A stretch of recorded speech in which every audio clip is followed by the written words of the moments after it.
So I want to thank the earlier panel that just spoke, because I think they raised some significant issues. I told Deputy Mayor Snowden I was being nice, so that's over now.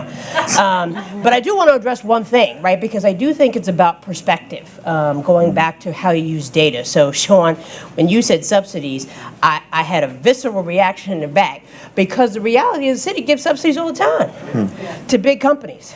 So I think we have to be careful of the language we use, right? All the big companies that are here, if you dig deep enough, there's something. But why can't we give it to businesses that are here, that are resident-owned, that have been here, more importantly, will be here? And I think the statistic around employment is significant, because data says black businesses hire more black people. And if every black business in D.C. had the capital to hire one more person, we would have zero unemployment amongst black residents. Wow. Fact. And I didn't say that. Janice Barlow, J.P. Morgan paid for that research. So I think that it's significant, because I also know source is important. I think it's significant, particularly as a lot of money is coming into D.C., that we are thoughtful around that. So I want to take that, right, in terms of subsidy, because I think language is important. And the first panel of entrepreneurs is really focused on small businesses who are intentionally small, who, as you can hear, have very strong and compelling social missions, and want to be in the community and for the community. This is a panel of folks who care about the community, but let's be clear, they're trying to be billionaires, and we are supporting them in that effort. But there are those who believe by being able to touch one, you can help one. There are those that believe by touching billions, I can help even more. And so this panel is really focused on those folks who are interested in scale. So I'm going to ask to start the same way, say a little bit about each of you, but also let's continue to change the narrative. We are fortunate that we have several investors in here, like Stephanie, who consistently and intentionally looks for people of color, thank God. But help change the narrative of what you've done so far in terms of bootstrapping, and where you are right now, because each of you are doing amazing gang-busting business that equity investors should be looking at. So we'll start, ladies first. So we'll start with Janice. Oh, excellent. Good afternoon, everyone. I'm Janice Omadeke. I'm the CEO and founder of the Mentor Method. Think of the Mentor Method like eHarmony, but for creating inclusive workplace cultures. The way we do that is by connecting diverse tech talent to top performers at companies seeking to hire more diversely. 2-year-old startup, I absolutely love all of the blood, sweat, and tears, although some equity and some funding would be greatly appreciated. Hi, Stephanie. So traction-wise, it's extremely humbling being able to see the impact we've been able to have in such a short period of time. So we've led to 10 to 15% salary increases for our mentees. We've seen people go from, in a 4-month period, go from being an elementary school teacher to a program manager for a large corporation. We've seen young professionals go from being a bar manager at TGI Fridays, who had a degree in graphic design but just couldn't get in, didn't have a way in, to getting a full-time graphic design job with benefits and completely changing their lives. And it's incredible being able to see that. We have amazing partners, including the DC Economic Partnership, as well as Deloitte as one of our flagship corporations. So that's our work. Our team has expanded to 6 employees, as well as 4 incredible advisors that provide support in finance, entrepreneurship, sales, and diversity and inclusion. And we recently just launched an internal mentoring practice as well. So that if there's a corporation that maybe doesn't, so let's say, for example, a large corporation, hopefully Capital One is watching. So for example, at Capital One, their logo gets them enough candidates in the door, but what are we doing to make sure that those candidates within their first 120 days feel welcome and included, and actually feel as though they're contributing their story to the overall company culture? And what is Capital One doing to provide a hospitable home for these great innovators that maybe are women, people of color, from the LGBTQ community? So with our internal mentoring practices as well, we're able to help change the voice of that company culture internally. Shout out to Capital One. Oh, please. Capital One is in the room. Rachel, take that back, Rachel, take that back. All right. Kim. Good afternoon, I'm Kimberly Moore, and I'm CEO and co-founder of Go Together, where we are really changing the way that parents think about how to get their kids where they need to go. So with the evolution of Uber and Lyft, where we take full advantage of those opportunities, And for families, they can't really do that. And the main reason for that is that there's not enough trust that's built into their platforms. And so while launching a business like that is very capital intensive, what we chose to do is to acquire a software company to help accelerate our growth and start building that trust across the country. And so in 2015, we acquired Carpool to School. It's a SaaS platform that schools subscribe to help their parents build trusted communities so they can walk, bike, or carpool together. So it's been in the market 5 years before we acquired it. We've had it for just over 2 years. There are 41 schools on the platform. Wide variety from private schools to public charters. We are in several conversations with school districts across the country in San Francisco, Pennsylvania. And again, there's another level of trust to use even Carpool to School for those jurisdictions because the parental community is not as close. And so we're building into our platform another level of trust that would provide a background screening that's equivalent to what parents are accustomed to going through when they want to volunteer in their child's school. So my co-founder, Charles King, and I have been very strategic about how we grow this business. As Melissa said, we do have a pathway to a $1 billion company. We've raised capital, almost $500,000 so far, and with a goal to raise another $1.5 million to give us about a 12-month runway. We want to do some really amazing things with our technology that would make life super easy for parents, but also help their schools be happier with reducing the amount of traffic that's coming on campus, because that's the school's motivation. In addition to, creating value in the relationship with the parents, it's that traffic that's happening in the community. So a partnership with the city could help us facilitate that mass explosion of carpool to school in a public school district because they know what the problems are. And we're excited to be in this space. We're excited to be really the leader in this space. It's a very new category. We are really taking a leadership position right now, and right now at a pivotal place for growth. So I just want to pause for a second, because probably if you were anywhere else besides Aspen, there should have been an amen corner that you acquired a company as an African-American female, as well as you raised money. So I'm going to give everybody a chance now to acknowledge. Because we can't take that for granted. So that's huge. That's huge. Sarah. Well, I don't often get to do this, but how many of you had lunch today? And how many of you think it was better than a catered lunch you've had previously? Great. So Plum Relish. I like you for that. So Plum Relish, we work with better restaurants to change the way people eat in groups. We've been around for just over 2.5 years. We recently announced a partnership with Mike Isabella and his restaurant group. And today we delivered our first Founding Farmers Lunch. So I came from the advisory board, healthcare, mission-driven background, and we've applied the same principles to food. And as it turns out, after 1,200 lunches, and we started with the school lunch, it was the first one who said yes. So we serve a private school in DC. It turns out that people want better branded food, and how can we bring profitable and incremental demand to restaurants that need it right now. So, restaurants can't raise their prices any longer. Labor issues are a huge concern. And so we've designed a food product that can scale to say, hey, restaurant, here's the type of food that people want. It needs to be paleo, vegan, gluten-free, list the ingredients, 5 dishes, not too much, not too little. We'll look at your menu, it takes 1 meeting. Here we go, we'll do your sales, logistics, we'll get you online. So we're your plug-and-play back-end catering. So we are somewhat of a service, but we have a scalable tech model. And because we started in our own kitchen, these restaurateurs have said to us, we like you because we know you're scrappy, you know exactly what we need to do.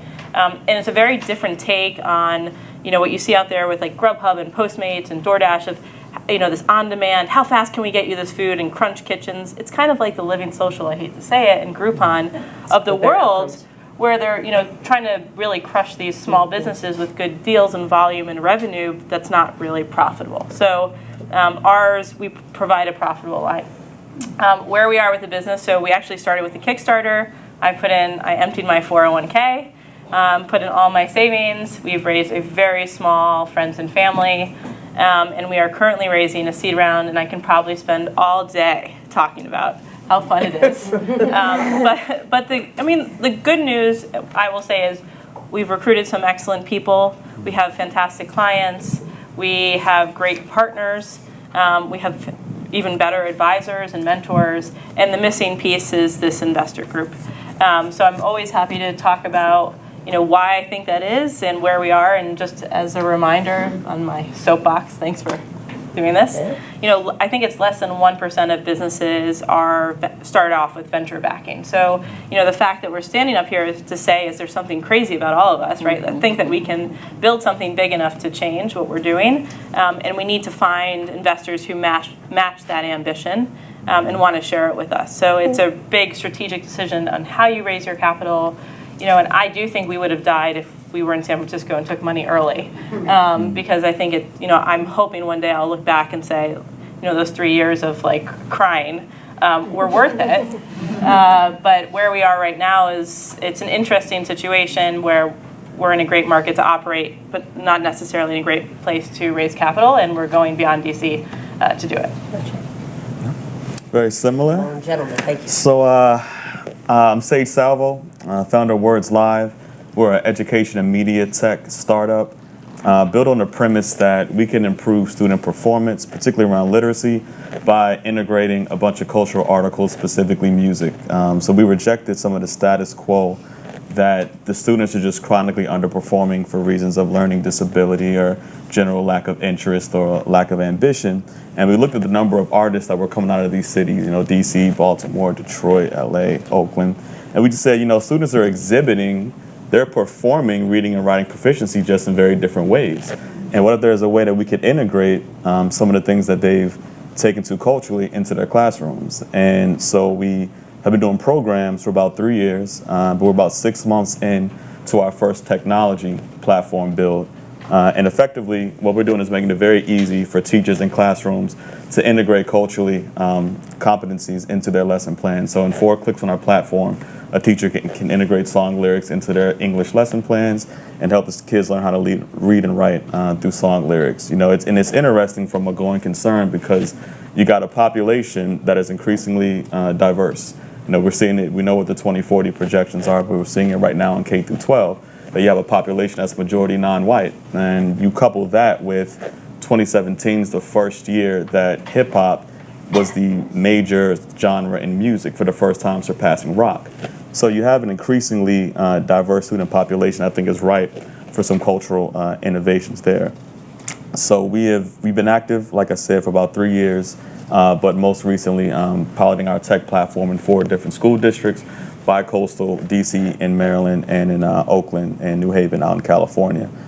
We've survived through bootstrapping, a combination of revenue and fellowships. So we've been fortunate enough to get some skills in writing these grants and doing these applications. We've been fortunate to be Camelback Fellowship, 4.0 schools, Clinton Global Initiative, Halcyon here in DC, and then getting actually our pilots paid for either directly from the schools or through third parties. So we've been on that survival train as well, and looking to scale now, proving out those concepts, proving out certain features, and now kind of looking to scale. So I'm going to ask the similar question as you before. So we'll start with you, Kimberly, this time. One adjective that describes your fundraising experience. Consuming. Consuming. Okay. Shocking. Shocking. Schizophrenic. It's like a medical health diagnosis. Eye-opening with a hyphen. Okay. So I want to have each of you share a little bit about what that has been and who you've talked to, because I think, not necessarily explicitly, so we don't get anybody in trouble, but what have been some of the responses, positive and negative? Because I think one of the challenges I'm beginning to see with minority entrepreneurs is, one, the belief that the companies aren't big enough, but 2, because the data also lower dollars, right? So when you think about venture capital in general, we have not well, we have a lot of money going to very few companies because the belief is that it's taking a lot of money to get there. But the reality is, when I think about knowing a little bit about each of you, what you've been able to do with darn near no money has been pretty spectacular. So a little bit about what that funding pathway has been in terms of types of people, positive and negative responses, and assumptions. And we'll start with you, Janice, particularly because there's a double-edged sword of being a diverse person doing diversity work in what would believe to be a place where money should just be falling out the sky based on the negative publicity and everyone's large commitment to D&I. I 1,000% agree. And that is why I said it was very eye-opening, because I think, and obviously I'm the CEO and founder of the Mentor Method, so I believe in this. I think that that's not even just thinking. Tech is our beachhead. It's a $4.5 billion market. I'm confident that the Mentor Method can capture $314 million of that with our current enterprise models. I know my numbers. I understand the competition, and I understand that, what we're doing is significantly ahead of the current solutions out there. We have the D&I committees of overachievers that already have full-time jobs and maybe don't have the same attention to detail for truly creating these inclusive workplace cultures. Maybe it's just something that they want on their performance review, which is fine, but more needs to be done. Or we have corporate mentoring programs that just match based on things you can't control, like your age, race, and gender. And I recognize that if we're going to do more, if we're going to see, a stronger workforce, the Mentor Method is really one of the best ways to do it. I'm not saying that we're a magic wand that will solve the world's diversity and inclusion problems. I think that's unrealistic. But I do think that we are a key contributor in that space. So being able to tell that story using dollars and cents, but also being able to show the traction that we've had, the feedback I receive is wonderful storytelling. It makes sense. Other feedback I've received, simply because of the nature of institutional funding, it's not typically, women of color or people of color. So the comments are, oh, I didn't realize that was really that big of a problem until you said that. And I'm like, well, I'm glad I was able to at least enlighten you, but that check, is it happening? So there's the barrier in terms of knowledge base on, yes, I see that I maybe don't have as many diverse employees on my team, but I don't see why that's an issue because I'm in a position where I can write these large checks. So it hasn't necessarily impacted them. So having to both talk about a highly scalable business and then also educate them on why is an issue. I think being a woman and a woman of color can also be a barrier at times. I'm very proud to be a first generation American from the Congo, but I think sometimes just a lack of awareness and sort of the things that we talked about before. I am not afraid to ask for money in terms of investment dollars. I'm not afraid to ask for exactly what the Mentor Method needs. The positive feedback I've received is that I'm very resilient and that I'm very passionate, and I think I'm proud that goes through as well. Good. Kim, and if you can say if having Charles, who is an African-American man, has helped or not as well. It has helped a lot. He's a known person in the DC community. He's a commercial real estate developer. His focus in our startup is really where we're going 5 years from now. So autonomous vehicles, connected cars, and he's building relationships that are in those spaces while I'm really head on with our growth, both in technology, our team, and our customers. So it's really, really helped. The other thing that has also helped is that we both have gray hair. And that means that we know people who potentially have more cash that they can invest personally than a younger entrepreneur does. So we raised almost $500,000 through friends and family. And we're going to have one, in case someone else is interested, we're having an investor dinner in December where we're inviting a small group of individuals, because this will be our last time to do a friends and family round. So it's worked out really well. We've known each other for over 27 years. He's a serial entrepreneur. I'm a person who's got great experience in sales and creating sales channels. I'm comfortable with short cycle sales as well as long cycle sales. I used to manage the federal government division for Verizon Wireless.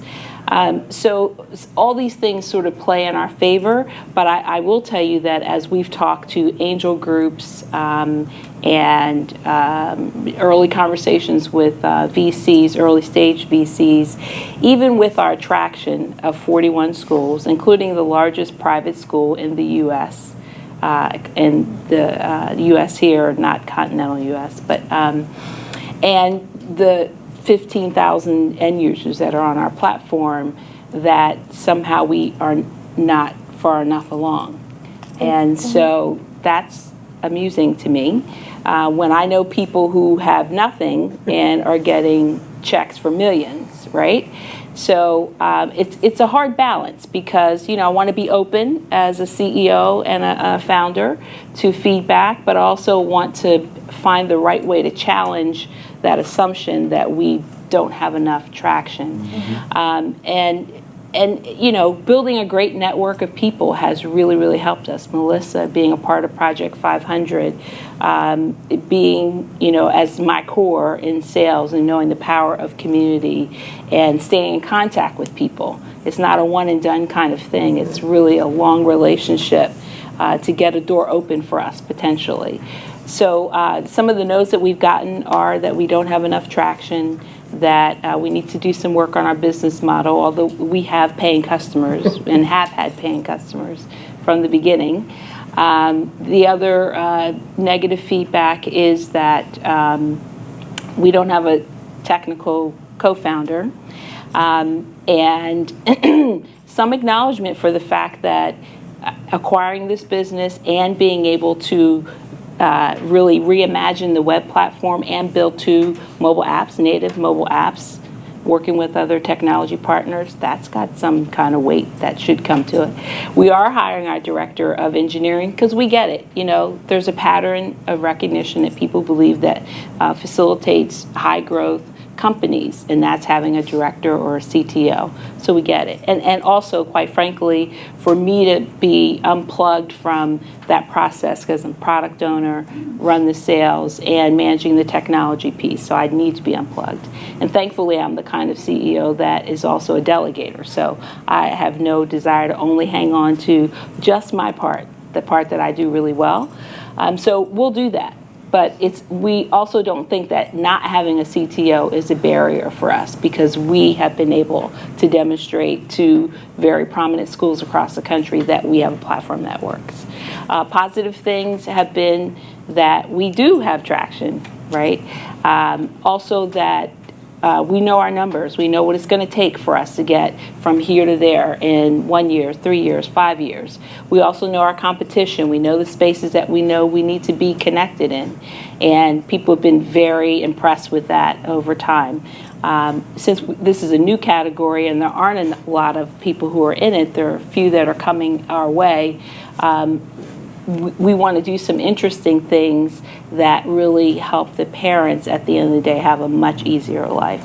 We do get categorized into more mission-focused funding, so social entrepreneur funds. But like Melissa said, we know that we are going to be doing good while doing well, but our objective is to kind of do well faster than do, and, The good will come and you can afford the it. good will come, and we know it'll be good. The other beauty of what we do is we help people create relationships. Kids can meet their best friend in a carpool. Parents can create great community through this process. But it's not the driving force of what we're doing. It really isn't. And so it's okay. We'll have those conversations with those people who invest that way, because quite frankly, we'd like to be a star in their portfolio, honestly, to demonstrate that by making an investment in a company like ours, that we will do very well while also doing good. Sarah?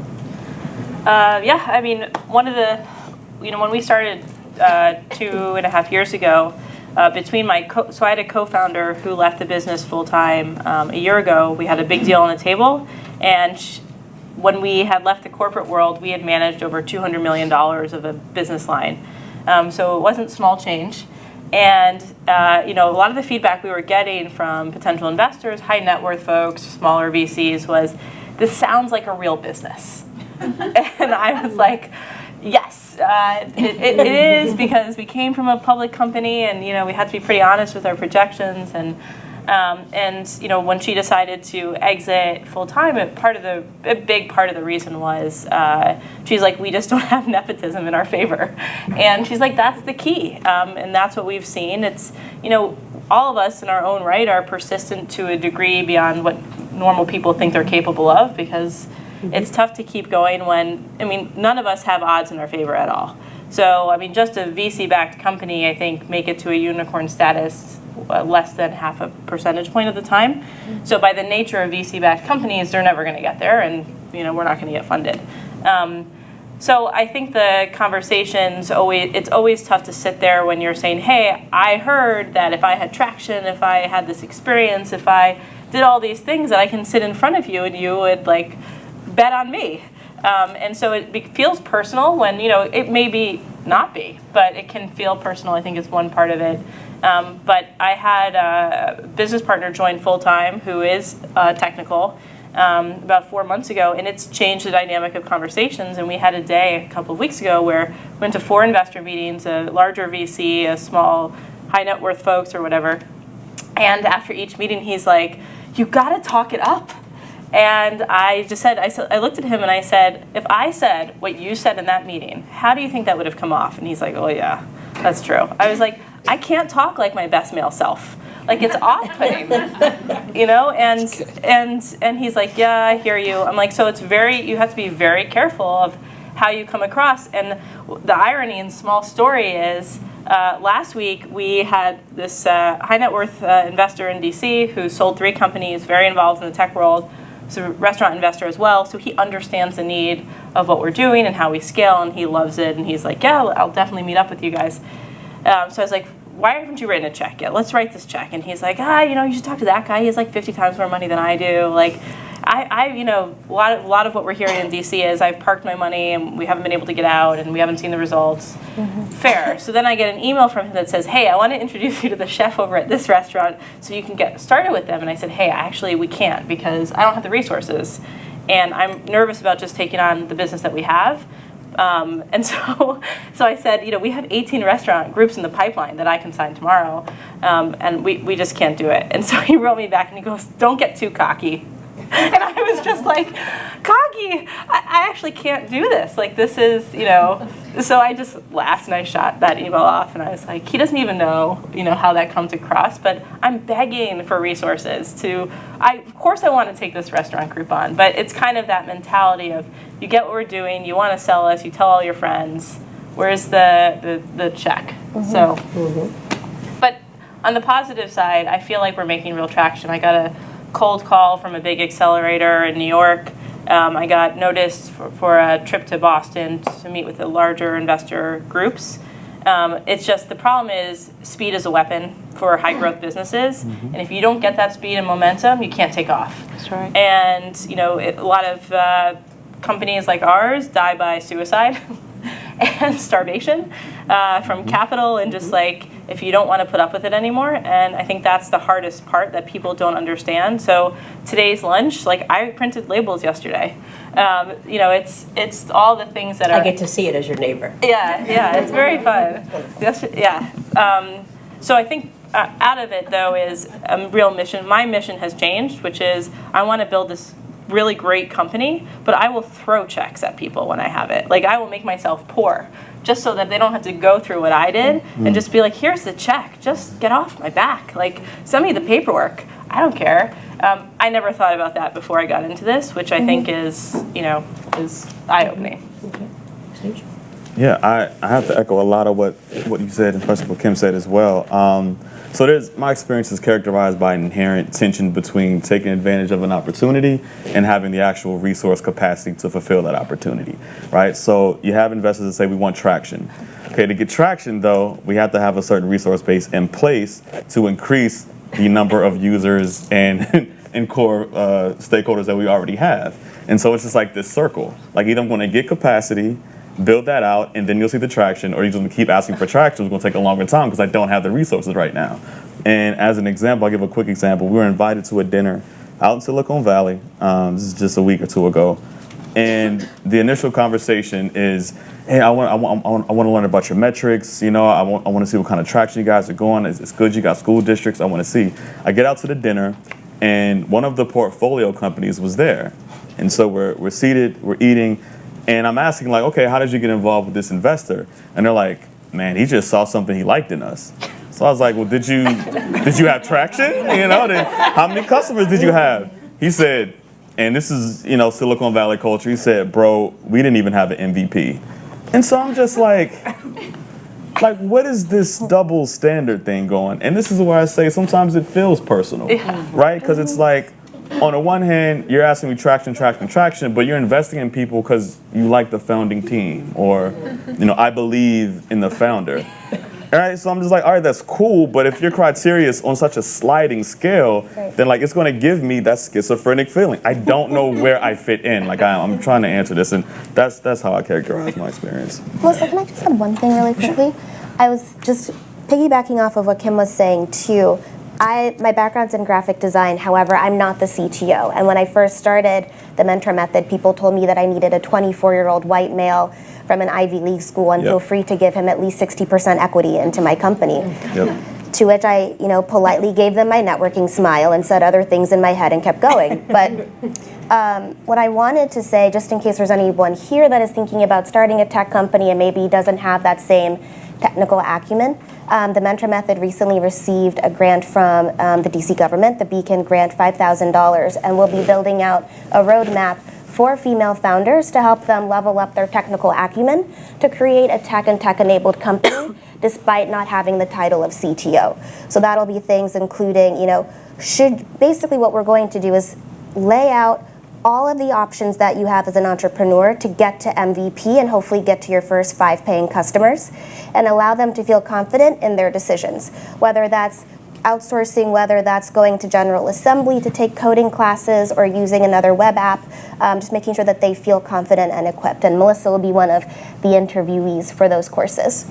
And let me note that that is worth way more than $5,000, wherever those city people are. You're going to get a greater rate. Yeah, I know. What the woman say is multiply that by 100. But anyway, moving right along. So we're because I'm looking at Jennifer, and I don't want to cut my man Mac, and certainly not Gavigan. Oh, okay. So what would you suggest to change? And this time we're going to start with you. What should change in general, or specifically in this region? I'll start general, then I'll go into DC. I had a conversation with an interesting investor, and I think because the building of applications has become so easy, I mean, there are apps to build apps now, right? I think that has caused probably a lot of confusion around what's a better investment than another, right? And even these ideas about traction, like if you have a certain amount of social capital, you can fake traction for a while. So I think there may be a bit of just like new confusion on a form of an investor about picking the right thing, but I think the same business principles apply. And you have on this stage, but in this community as well, a bunch of entrepreneurs who are both great inventors, but also great managers, because we hire talent, we're grooming talent, we're bringing on tech talent when we need. And I think those are really the nuts and bolts of a great startup. You have the vision to invent something new, deliver it, and then build the resources around it. And I just don't think the ease and the proliferation of all these apps really obscures that one simple fact. And that's a good investment you can build on a portfolio. For DC in particular, deep sigh. I have found, sort of like you, that I need to go outside the region for capital.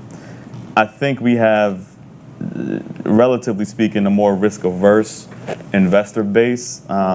It's unlike other tech centers where you have entrepreneurs and former entrepreneurs now becoming investors, and it's more like government contractors becoming investors. And I just think there's a different dynamic there. So I would like to see more of a partnership between the tech industry, and especially those who have already run companies and sold them and are looking to invest, as more of a marriage with the existing investor base. Kind of move them off that averse scale that we're at now. I think that could hopefully free up some capital investment. Sure. So I wouldn't have said this before I started, but I think there is a bigger role for government to play.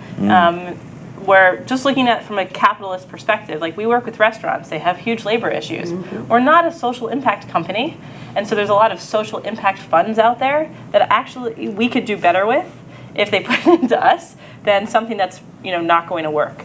I think DC, every entrepreneur thinks that their city needs more capital.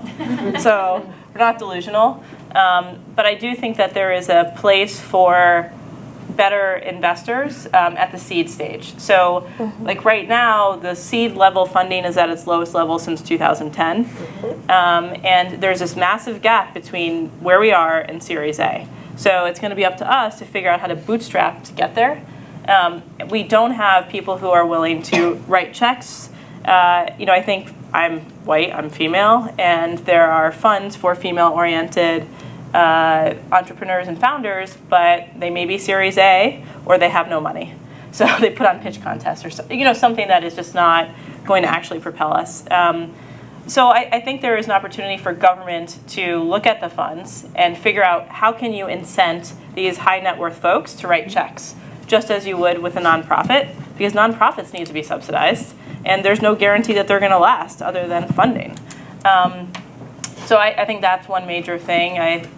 I think it's having a culture where there are companies where people have money, like these people who've made their money in unconventional ways, like through selling a government contracting company, to become educated on how to put money back into the community with companies like ours. So if people are unwilling to write checks, then and they've not operated startups, it's tough to get them to write checks. I think that the investors and people who look at our deals have a certain sectors that they feel more comfortable in: cybersecurity, healthcare. So when you're raising money for, in our case, what looks like, oh, you're helping families, isn't that nice? It's really bigger than that, because I know that when I'm pitching, a man or woman in the audience who has children understands what this problem is. It's real. And so by that alone, that should be an inspiration to really come talk to us. I mean, I do believe that there are some people who have, leveraged their social capital to build up this big story about their tech startup, and then when you go meet with them, there's nothing behind it, right? So I'm saying that's great. Those people are out there. Be willing to be more open, and let's have the second conversation, and let's have the third conversation. And for any of us who've gone through accelerators or incubators, I know I've gone through two, one most recently. It was grueling. So if we made it to the finalists of this accelerator, they had 450 applicants. We made it to the final 25 to 50. If we were able to do that grueling process, then it should account for a second or a third conversation just to see. I'm not saying everybody has choice, and I get it. I really do get it. So I think being open-minded that there are more opportunities in DC besides government, cyber security, healthcare, that really impact the city. And that by having people who have it as a purpose in their fund to be intentional about looking for entrepreneurs who are solving big problems and not requiring anything less at all, but looking for them. We participated in a panel a couple weeks ago about a similar topic, access to capital. And the friends and family round is really kind of difficult for women or people of color.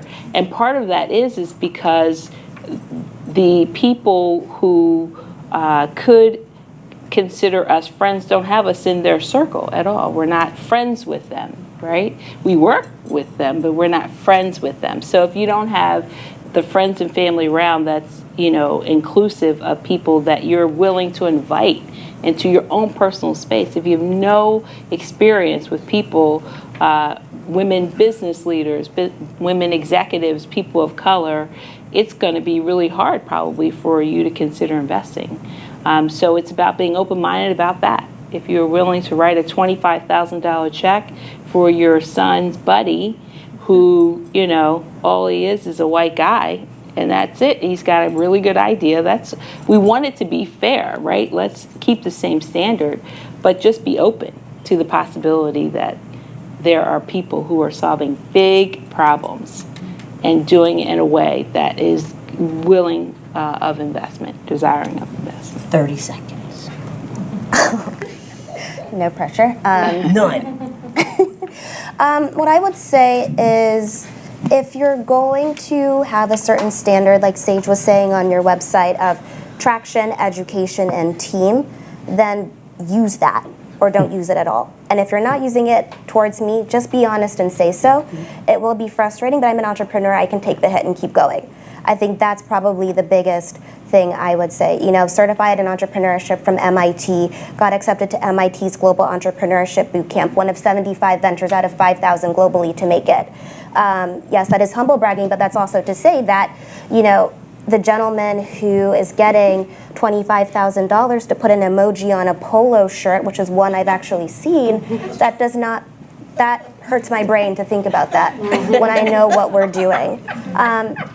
And then the last thing I would say too is, you know, in addition to leveling that playing field, I think that the government does have a big opportunity to work with highly scalable ventures like the Mentor Method, like the other panelists up here, to sort of lift that tide for these smaller boats. You know, let us get onto your backs and help create these sustainable businesses here in DC to start making DC the next Silicon Valley. You know, start making DC, screw Silicon Valley, actually. You know, let's make us better than that. And I think that the best way to do that is by partnering with small businesses that will scale, that will create innovation, that will provide more opportunities for others to see, okay, we don't have to move 6 hours via plane in order to be successful. We have resources and support here. So whether that's opening up your pipelines to help our businesses, if you think that there may be a channel partnership, you know, partnering for events, partnering for initiatives, I think that there's a lot of room to play in that space, and I really encourage those of you with the opportunities to do so to please get in the sandbox with us. So I just want to end that I heard transparency, which I would say either the city's going to help businesses or they're not, but stop saying you are and you're not. You're either going to leverage, so I'm so happy that Mac is here, but you have programs in Virginia and Maryland that are leveraging city funds that we're not, that are investing, which is why many of our entrepreneurs go across the river, go across the bridge. Good for Mac. Validation, I'm happy that John is here to talk about what's happening in Buffalo, because I'm with you. Screw Silicon Valley. I am all down with Buffalo right about now. And I would say if you really don't have the money, which I don't believe, but if you really don't, then be a customer. And not just through a grant, but be a real customer, because that validation, because what happens is you get these small customers, but the government comes in, there is a vetting process, and the validation it provides that you were able to leverage that and punch above your weight class of what is perceived is huge. So thank you all. Thank you.